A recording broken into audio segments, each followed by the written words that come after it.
अस्सलाम वालेकुम, welcome to Paragon kitchen.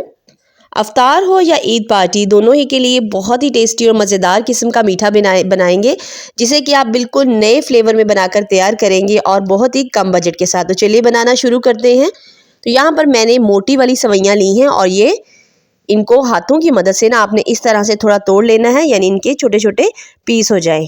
अब कुल मिलाकर ये सवैयाँ जो है ना, ये 1 कप पूरा भर के बनेगी और थोड़ी सी उससे ज़्यादा क्वांटिटी है, तो कुछ इतनी आपको लेनी है सवैयाँ। अब आपने क्या करना है, पानी को गर्म होने के लिए रख देना है और उसमें 1 टेबलस्पून के बराबर कुकिंग ऑयल शामिल कर देना है।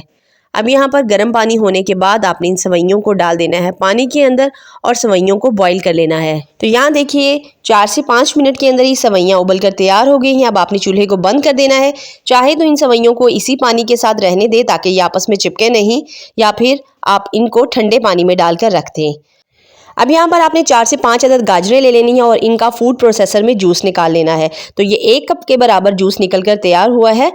अब इस जूस को आपने साइड पे रख देना है और आपने ले लेना है 1 अदद पैन, जिसके अंदर आपने डाल देने हैं 2 गिलास दूध के। सिर्फ 2 गिलास दूध से ये ढेर सारी डिज़र्ट बनकर तैयार हो जाएगी। अब दूध डालने के बाद हमने जो गाजर का जूस बना कर रखा है ना, आपने ये सारा जूस जो है ना 1 कप इस दूध के अंदर शामिल कर देना है। जूस डालने के बाद आपने इसके अंदर 3 से 4 अदद इलायचियाँ शामिल कर देनी है और चूल्हे को ऑन कर देना है और ये दूध आपने चूल्हे पर पकने के लिए रख देना है। यहाँ देखिए दूध को इस तरह से आपने बॉयल आने देना है। 3 से 4 बार इस तरह से बॉयल आएगा तो आपने इसके अंदर 3 टेबलस्पून चीनी के शामिल कर देने हैं। अब चीनी शामिल करने के बाद आपने इसको 10 से 15 मिनट के लिए इसी तरह से उबाल आने देने हैं। 5 से 6 बार बॉयल आने के बाद आपने फ्लेम को बिल्कुल लो कर देना है, यानी मीडियम टू लो पर रखने देना है।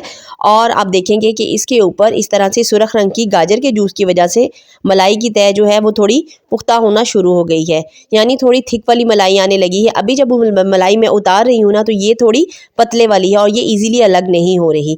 तो आपने क्या करना है, 4 से 5 मिनट के लिए बिल्कुल लो फ्लेम के ऊपर इसे उबाल आने देने हैं। इस तरह से ये ईजिली लाल रंग की जो झाग और मलाई है ना, आपने एक चम्मच की मदद से इसके ऊपर से उतार लेनी है।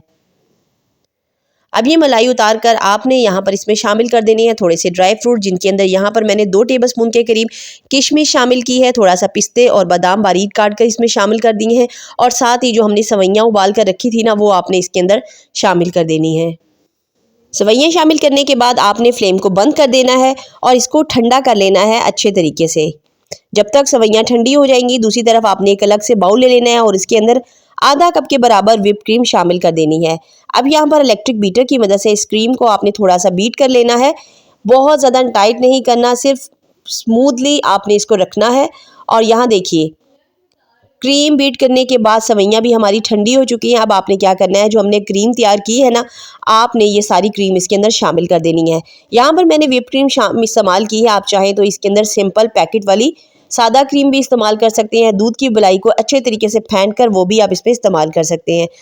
बस इसको अच्छे तरीके से आपने मिक्स कर लेना है, बिल्कुल क्रीमी जब तक इसका टेक्सचर ना हो जाए। और उसके बाद आपने इसको सर्व कर देना है किसी बाउल के अंदर, ठंडा होने के लिए रख देना है और इसको गार्निश कर लेना है ड्राई फ्रूट्स के साथ इस तरह से। तो ये बहुत ही ज़्यादा मज़ेदार और बिल्कुल नए फ्लेवर के साथ मीठा बनके तैयार होगा। शीरखुरमे से बिल्कुल हटकर इस रमज़ान में, अफ्तार में और ईद पर आप इस मीठे को बनाएं। एक बार ट्राई ज़रूर करना है। मुझे अपना फीडबैक ज़रूर से देना है। वीडियो अच्छी लगी है तो वीडियो को थम्स अप कर दीजिए। इंशाल्लाह ताला फिर मिलेंगे। टिल देन नेक्स्ट वीडियो, तब तक के लिए अल्लाह हाफिज़।